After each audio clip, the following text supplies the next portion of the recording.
ना होवई फिर भुखिया भुख ना उतरी। इत्थों तक आपां श्रवण कीता सी। चौथा सवाल सी उन्हां दा कि जे किसी दे कोल धार्मिक ग्रंथां दा ज्ञान होवे, वो ज्ञानी पुरुष होवे, कि फिर ओदी बख्शिश मिल सकती है, ओदी दरगाह दे विच मान मिल सकता है, ओदी प्राप्ति हो सकती है। तो पातशाह कहते बिल्कुल नहीं, क्योंकि ज्ञान दे नाल वो साडे ज्ञान, साडी अकल, साडी सियाणप दे नाल वो नहीं जे मिलेगा। वो उदन मिलता है जदों ओदी मर्जी होवे,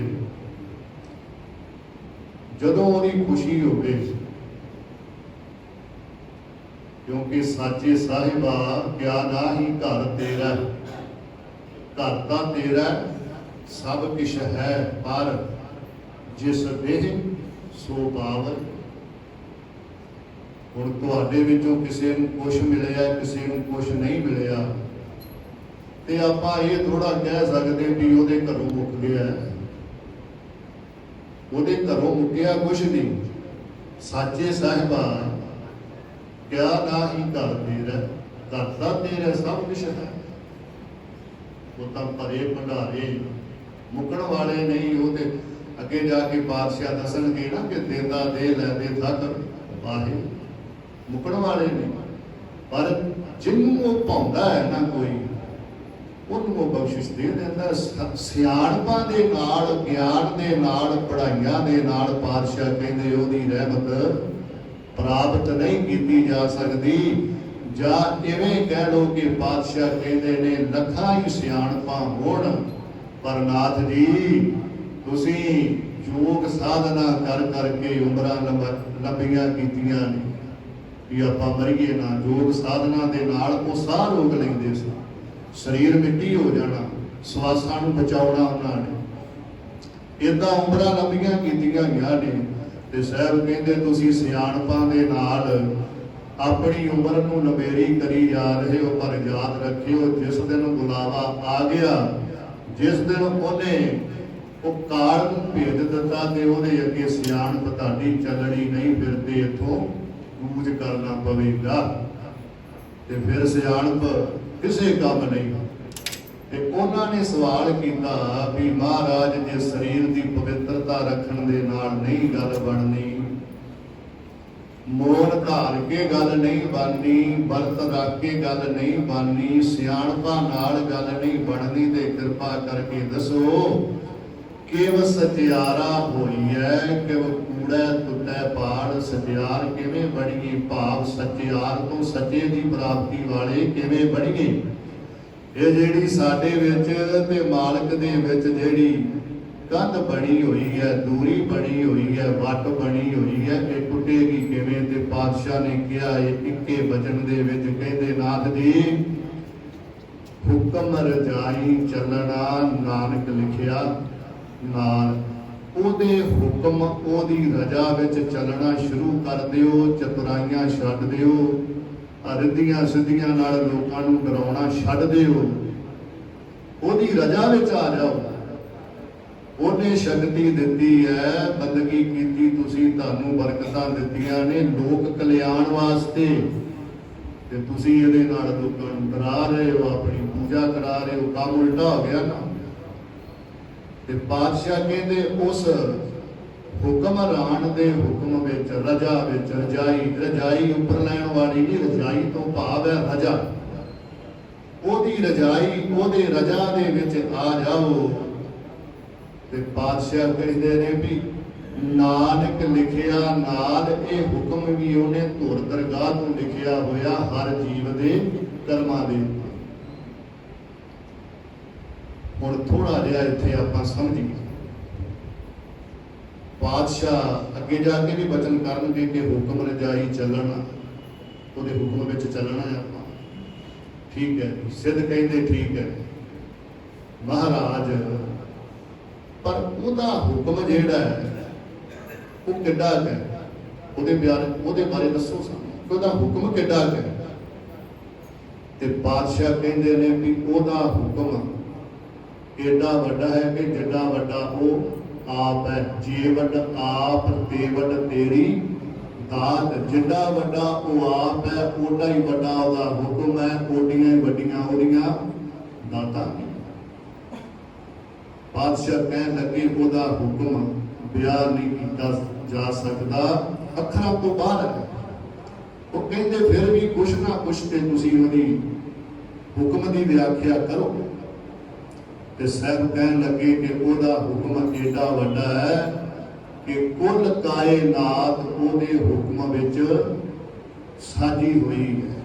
ਹੁਕਮੀ ਹੋਵਨ ਆਕਾਰ, ਆਕਾਰ ਤੋਂ ਭਾਵ ਆ ਸਾਰੀਆਂ ਮੂਰਤੀਆਂ, ਵੱਖ-ਵੱਖ ਮੂਰਤੀਆਂ ਜੋ ਨਜ਼ਰ ਆ ਰਹੀਆਂ ਨੇ ਸਾਰੀਆਂ ਉਹਦੇ ਹੁਕਮ ਦੇ ਵਿੱਚ ਘੜੀਆਂ ਗਈਆਂ ਨੇ।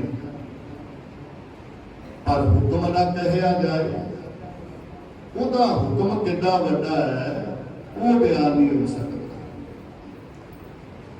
ਹਾਂ, ਹੁਕਮੀ ਹੋਵਨ ਜੀ ਇੰਨਾ ਕੁ ਮੈਂ ਕਹਿ ਸਕਦਾ ਹੈ। ਬਾਬਾ ਨਾਨਕ ਜੀ ਕਹਿੰਦੇ ਹੁਕਮ ਨਹੀਂ ਦੱਸਿਆ ਜਾ ਸਕਦਾ, ਪਰ ਇੰਨਾ ਕਿ ਅਸੀਂ ਦੱਸ ਸਕਦੇ ਹਾਂ ਕਿ ਸਾਰੀ ਸ੍ਰਿਸ਼ਟੀ ਜੀਵ ਜੰਤੂ ਜਿਹੜੇ ਨੇ ਉਹਦੇ ਹੁਕਮ ਦੇ ਵਿੱਚ ਹੀ ਪੈਦਾ ਹੋ ਰਹੇ ਨੇ। ਹੁਕਮੀ ਹੋਵਨ ਜੀ, ਇੱਥੇ ਐੜਾ ਮੁਕਤਾ ਹੈ, ਇਹਨੂੰ ਥੋੜਾ ਜਿਹਾ ਲੰਬਾ ਕਰਕੇ ਪੜ੍ਹਦੇ ਨੇ ਜੀ।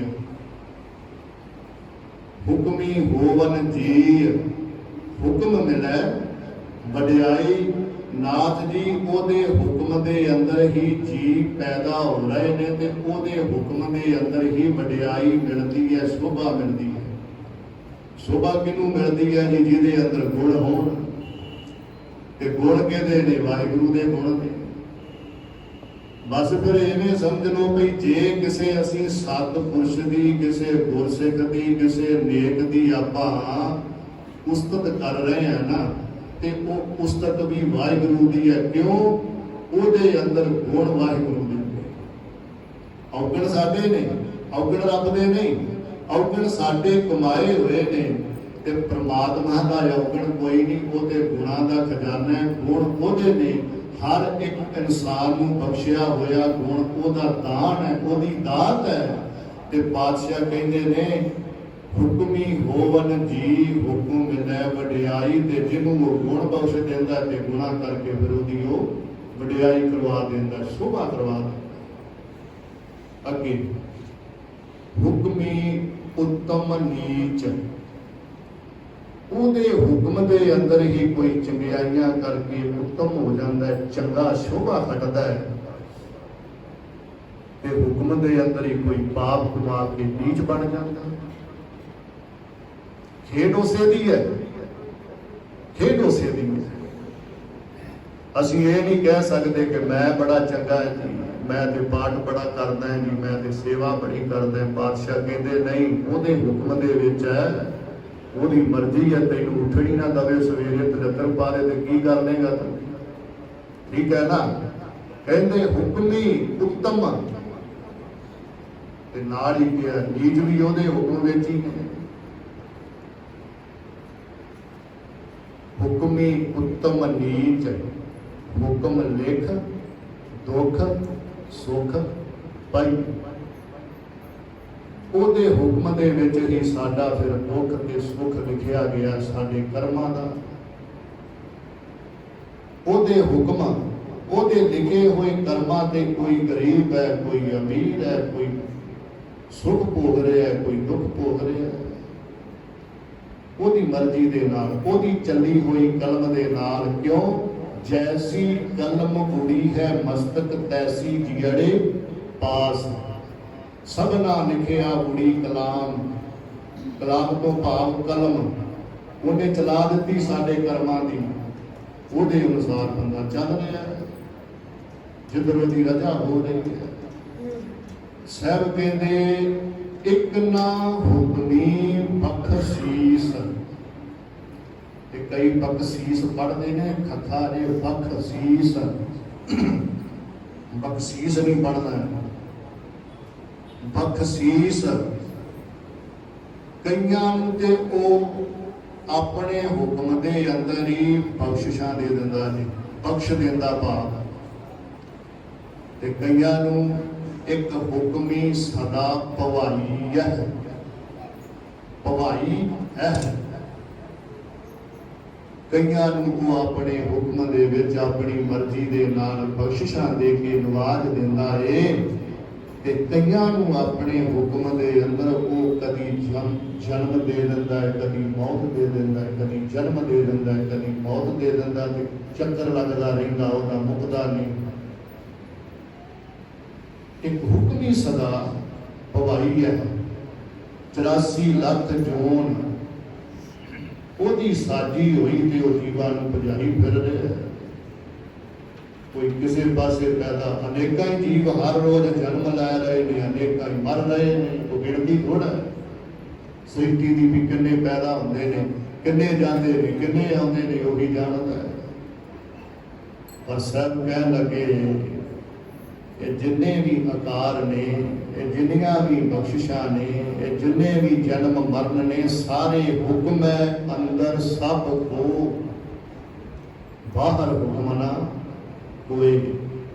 ਇਹ ਸਾਰਾ ਕੁਛ ਉਹਦੇ ਅਟੱਲ ਹੁਕਮ ਦੇ ਅੰਦਰ ਚੱਲ ਰਿਹਾ ਹੈ ਜੋਗੀ ਜੀ। ਉਹਦੇ ਹੁਕਮ ਤੋਂ ਪਾਸੇ ਕੁਛ ਵੀ ਨਹੀਂ, ਉਹਦੇ ਹੁਕਮ ਤੋਂ ਬਿਨਾਂ ਤੇ ਇੱਕ ਪੱਤਾ ਵੀ ਖੜਖੜ ਨਹੀਂ ਇਹ ਕਰ ਸਕਦਾ। ਹੁਣ ਇਹਨੂੰ ਥੋੜਾ ਜਿਹਾ ਸਮਝ ਲਈਏ ਕਿ ਹੁਕਮ ਹੈ ਅੰਦਰ ਸਭ, ਬਾਹਰ ਹੁਕਮ ਨਾ ਕੋਈ। ਕਈ ਵਾਰੀ ਆਪਾਂ ਸੋਚਦੇ ਹਾਂ ਵੀ ਫਿਰ ਸਾਰਾ ਕੁਛ ਤੇ ਉਹਦੇ ਹੁਕਮ ਦੇ ਵਿੱਚ ਹੀ ਹੈ, ਬੰਦਾ ਤੇ ਫਿਰ ਕੁਛ ਨਹੀਂ ਕਰ ਸਕਦਾ ਜੀ। ਵੇਖੋ ਹੈ ਆਪਾਂ ਉਹਦੇ ਹੁਕਮ ਦੇ ਅੰਦਰ, ਪਰ ਪਰਮਾਤਮਾ ਨੇ ਸਾਨੂੰ ਕਰਮ ਕਰਨ ਵਾਸਤੇ ਸੁਤੰਤਰ ਕੀਤਾ। ਸੁਤੰਤਰ ਇੱਕ ਪਤੰਤਰ ਸ਼ਬਦ ਹੁੰਦਾ ਹੈ, ਇੱਕ ਸੁਤੰਤਰ ਸ਼ਬਦ ਹੁੰਦਾ ਹੈ। ਪਤੰਤਰ ਤੋਂ ਭਾਵ ਹੁੰਦਾ ਹੈ ਗੁਲਾਮੀ, ਸੁਤੰਤਰ ਤੋਂ ਭਾਵ ਹੈ ਆਜ਼ਾਦੀ। ਪਰਮਾਤਮਾ ਨੇ ਸਾਨੂੰ ਹੁਕਮ ਵਿੱਚ ਸਾਜ ਦਿੱਤਾ। ਉਹਦਾ ਹੁਕਮ ਕੀ, ਉਹਨੇ ਸਾਨੂੰ ਸਾਜਿਆ ਸੀ, ਹੁਕਮ ਵਿੱਚ ਸਾਜ ਦਿੱਤਾ। ਆ ਸਾਹ ਚੱਲ ਰਹੇ ਨੇ, ਉਹਦੇ ਹੁਕਮ ਵਿੱਚ ਚੱਲ ਰਹੇ ਨੇ, ਠੀਕ ਹੈ ਨਾ। ਹੁਣ ਜਿਹੜਾ ਹੁਕਮ ਹੈ ਨਾ ਉਹਦਾ, ਅਸੀਂ ਫਿਰ ਆਖਾਂਗੇ ਵੀ ਜੇ ਮੈਂ ਸਵੇਰੇ ਅੱਜ ਉੱਠਿਆ ਹੀ ਨਹੀਂ ਤੇ ਆਖਾਂਗੇ ਜੀ ਹੁਕਮ ਨਹੀਂ ਹੋਇਆ।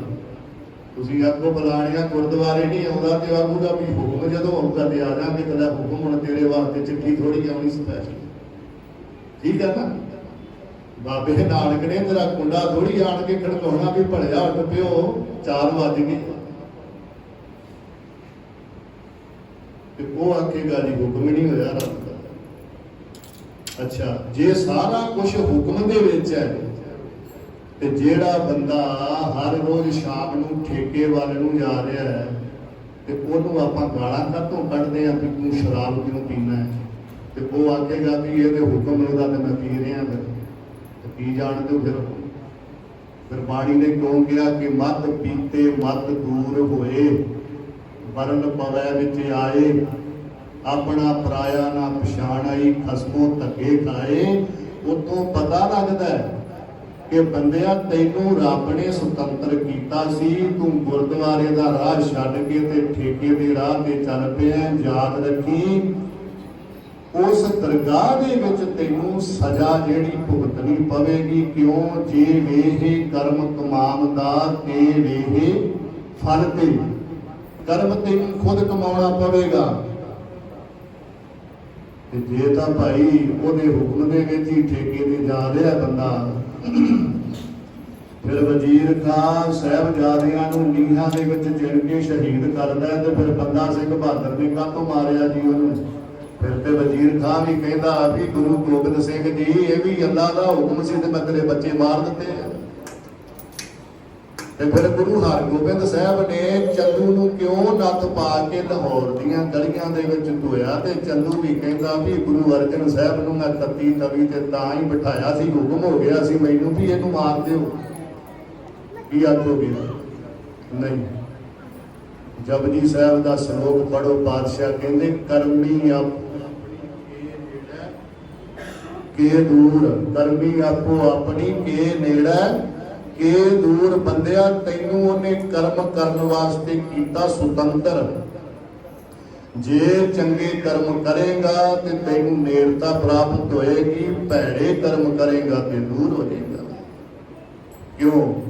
तुसीं इत्थे बैठे हो, तुहाडे पिछले कर्मां दा फल है गुरु ने तुहानू इत्थे बैठण दा समा दे दिता। तुसीं इत्थे बैठे हो, मैनू चुक के उन्हें इत्थे कोल बिठा लिया, बिल्कुल कोल, हुण फर्क पै गया। ये समझ लो कि तुहाडे कर्मां नालों मेरे कर्म कुछ थोड़े जे ज्यादा चंगे ने, उन्हें मैनू होर कोल बिठा लिया। तो मैनू बाहर भी बिठा सकता सी, सड़क ते भी, सड़क ते भी बैठा जे सवेर दा आके। एक कर्मां दी गल है, वो भी जो सवेर दा बैठा जे, उन्होंने हुक्म नहीं अगे आउण दा, तुहानू हुक्म होया तुसीं इत्थे आ गए जी। क्यों? पूर्व कर्म अंकुर जब प्रगटे भेटे वो पुरख रसक बैरागी।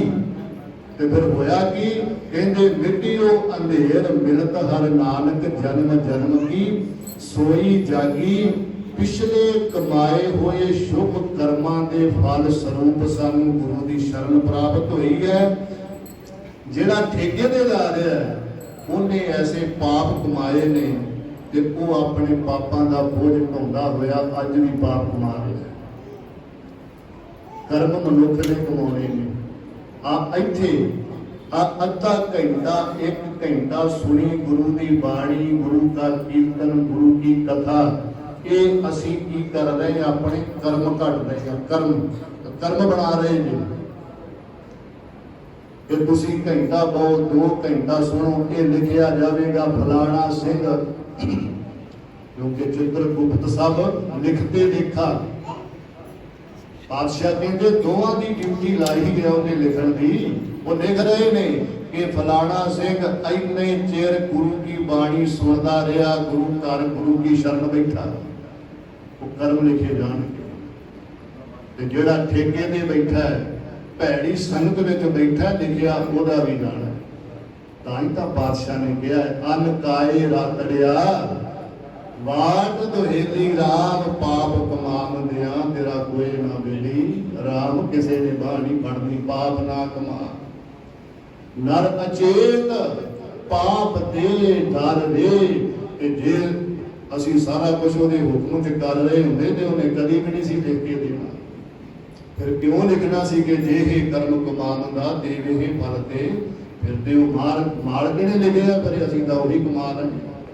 पर नहीं है असी उहदे हुक्म दे अंदर, पर उन्हें कर्म करन वास्ते सानू आजाद कीता। बंदिया तैनू आजादी दिती है, हुण तू इस आजादी का फायदा सही लेना है गलत लेना, ये हुण तेरी अपनी सोच है। जे ते गुरमुखों असी अपनी मत ते चल के जिंदगी विच कार विहार करांगे ते नरकां दा दरवाजा खुल गया। ते जे गुरु दी मत, हुण पातशाह ने तां ही ते कहा ना भी कहंदे जे कर्म बनाउणे है ना सवारना है, ते फिर की करना है? कहंदे गुर की मत तू लेहे गियाने। क्यों? भगत बिना कहते डुब के वड्डे वड्डे सियाणे, क्योंकि सहस सियाण पाला को होवे ता एक ना चला। डुब गए। गुरु की मत लैके चलेगा ते कर्म घट रहेगा। कर्म घट रहेगा, गुरु की नेड़ता हो जाएगी ते तेरी बंद खलासी हो जाएगी। इस करके साहब कहते हैं कि हुक्म है अंदर सब को बाहर हुक्म ना कोई। ओदे हुक्म तो बाहर कुछ भी नहीं हो सकता, ते ना होया ते ना होवेगा। पर पातशाह कहते ने नानक हुक्म है जे बुझे। इनू बुझे पाठ नहीं करना जी। बुझे बुझे तो भाव होंदा है, बुझे तो भाव होंदा है बुझ लेना। ठीक है ना? बुझे थोड़ा तप के पढ़ना है। नानक हुक्म है जे बुझे। जिन्हें उहदे हुक्म विच जिंदगी बसर कीती, उहदी रजा विच चल के जीवन नूं सवारिया, ते फिर उन्हें कृपा कर दी तां हौमै कह ना कोई। फिर हौमै उहदे जीवन विचों दूर चले। सब तो वड्डी रुकावट परमात्मा ते मनुख दे विचकार हैगी जे हउमੈ ते हंकार। सब तो वड्डा रोग हउमੈ दीर्घ रोग है। सब तो वड्डा रोग पातशाह ने कहा हउमੈ दा हंकार दा है। जिहदे अंदर ये आ गई बस फिर जिवें जिवें वो हउमੈ वधदी गई ते दूरी वधदी जानी रब दे ਉਹਦੇ ਹੁਕਮ ਵਿੱਚ ਆਈ। ਇੱਥੇ ਕ ਆਪਾਂ ਸਮਾਪਤੀ ਕਰ ਦਿੰਦੇ ਹਾਂ ਕਿਉਂਕਿ ਅੱਗੇ ਤੁਰ ਪਏ ਤੇ ਫਿਰ ਟਾਈਮ ਜ਼ਿਆਦਾ ਲੱਗ ਜਾਏਗਾ। ਉਹਦੇ ਹੁਕਮ ਨੂੰ ਪੁੱਛੀਏ, ਮਾਨਿਆਈਆਂ ਛੱਡ ਦਈਏ। ਸਾਡੇ ਸਮਾਜ ਵਿੱਚ, ਸਾਡੇ ਘਰਾਂ ਦੇ ਵਿੱਚ ਜਿੰਨੇ ਵੀ ਕਦ ਕਲੇਸ਼ ਨੇ ਗੁਰਮੁਖੋ ਸਾਡੀ ਆਪਣੀ ਮੱਤ ਦੇ ਪਾਏ ਹੋਏ ਨੇ। ਇੱਥੇ ਹਰ ਰੋਜ਼ ਆਉਂਦੇ ਆ ਗੁਰੂ ਦੀ ਮੱਤ ਲੈਣ ਆਉਂਦੇ ਆ।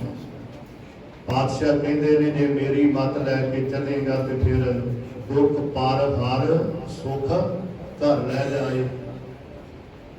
ਦੁੱਖ ਦੂਰ ਹੋ ਜਾਣਗੇ, ਸੁਖ ਤੇਰੇ ਘਰੇ ਆਉਣਗੇ। ਪਰ ਯਾਦ ਰੱਖੀ ਜੇ ਆਪਣੀ ਮੱਤ ਚਲਾਈ ਤੇ ਸਮਝ ਲੈ ਵੀ ਕਿਕਰਾਂ ਬੀਜਦੀਆਂ। ਫਰੀਦਾ ਲੋੜੈ ਦਾਤ ਬਿਜੌੜੀਆਂ ਕਿਕਰ ਬੀਜੈ ਜੱਟ ਹੰਡੈ ਪੁੰਨ ਕਤਾਏ ਦਾ ਪਹਿਲਾ ਲੋੜੈ ਪੱਟ। बाबा फरीद साहब कहते किसान ने बीज लिया किकरां ते मन विच बेउंता करदा है, कहंदा कि अंगूर खावांगे हुण किकरां बीजियां। कहंदे कमलिया किकरां बीजियां कंडे वजने ने अंगूर नहीं मिलने खाने। हंडै उन कताहे दा कहंदा बीजी उन है ते मन विच सलावा करदा कहंदा रेशमी कपड़ा बुन के पावांगे। पैदा लोड़ है पट कहंदे किवें गल बनेगी जे उन बीजी है ते ओह नहीं पावेगा। जो बीजिया जैसा बीजै सो लुणै कर्मा संधड़ा। खेत ये शरीर एक खेत रूपी चीज है परमात्मा ने बख्शी हुई। इहदे विच जिहड़ी फसल बीजेगा ओही फसल तैनूं वढणी पैनी है। मर्जी तेरी है तू ਇਹਦੇ ਵਿੱਚ ਕੀ ਬੀਜਣਾ ਹੈ, ਇਹਨੂੰ ਸਵਾਰਨਾ ਹੈ ਕਿ ਇਹਨੂੰ ਉਜਾੜਨਾ ਹੈ, ਮਰਜ਼ੀ ਤੇਰੀ ਹੈ। ਗੁਰੂ ਕਿਰਪਾ ਕਰੇ, ਅਰਦਾਸ ਕਰਿਆ ਕਰੋ ਪਾਤਸ਼ਾਹ ਸਾਨੂੰ ਮੱਤ ਦੇ ਦੇ, ਚੰਗੀ ਬੁੱਧ ਬਖਸ਼ ਦੇ ਤੇ ਅਸੀਂ ਤੇਰੀ ਮੱਤ ਲੈ ਕੇ ਆਪਣੇ ਘਰ ਨੂੰ ਸਵਾਰ ਲਈਏ, ਆਪਣੇ ਪਰਿਵਾਰਾਂ ਨੂੰ ਸਵਾਰ ਲਈਏ ਤੇ ਸਾਡੇ ਘਰਾਂ ਦੇ ਵਿੱਚੋਂ ਦੁੱਖ ਨਿਕਲ ਜਾਣ, ਕਲ ਕਲੇਸ਼ ਦੂਰ ਹੋ ਜਾਣ, ਚਿੰਤਾ ਦੂਰ ਹੋ ਜੇ ਤੇ ਗੁਰੂ ਸਾਨੂੰ ਸਤ ਬੁੱਧੀ ਬਖਸ਼ੇ, ਚੜ੍ਹਦੀ ਕਲਾ ਵਿੱਚ ਰਹਿਣ ਦੀ ਸਮਰੱਥਾ ਬਖਸ਼ੇ। ਸੋ ਗੁਰੂ ਕੇ ਲੰਗਰ ਤਿਆਰ ਨੇ, ਕੜਾ ਪ੍ਰਸ਼ਾਦ ਦੀ ਦੇਗ ਪ੍ਰਾਪਤ ਕਰਕੇ ਆਪ ਜੀ ਨੇ ਗੁਰੂ ਕੇ ਲੰਗਰ ਛਕ ਕੇ ਜਾਣ ਦੀ ਕਿਰਪਾਲਤਾ ਕਰਨੀ ਹੈ ਜੀ। ਭੁੱਲ ਚੁੱਕ ਦੀ ਮਾਫੀ ਬਖਸ਼ਣਾ। ਵਾਹਿਗੁਰੂ ਜੀ ਕਾ ਖਾਲਸਾ, ਵਾਹਿਗੁਰੂ ਜੀ ਕੀ ਫਤਿਹ। अब हम चली ठाकुर पे हार, जब हम शरण प्रभु की आए, राख प्रभु पावे मार। गुरु रूप प्यारी साध संगत जी, दोवें हाथ जोड़ के गुरु साहब जी ਨੂੰ ਸ਼ੀਸ਼ ਨਵਾ ਕੇ ਫਤਿਹ ਬੁਲਾਓ ਬੈਠ ਬੈਠ ਕੇ। ਵਾਹਿਗੁਰੂ ਜੀ ਕਾ ਖਾਲਸਾ, ਵਾਹਿਗੁਰੂ ਜੀ ਕੀ ਫਤਿਹ। ਜਿੱਦਾਂ ਹਰ ਐਤਵਾਰ ਸਾਰੀ ਸੰਗਤ ਮਿਲ ਕੇ ਸੇਵਾ ਕਰ ਰਹੀ ਆ, ਅੱਜ ਵੀ ਸੇਵਾ ਕਰਨੀ ਹੈ, ਦਰਬਾਰ ਸਾਹਿਬ ਦੇ ਅੰਦਰ ਦੀ ਸੇਵਾ ਕਰਨੀ ਆ ਤੇ ਗੁਰੂ ਘਰ ਦੀ ਗੋਲਕ ਵੀ ਖੋਲ੍ਹਣੀ ਆ।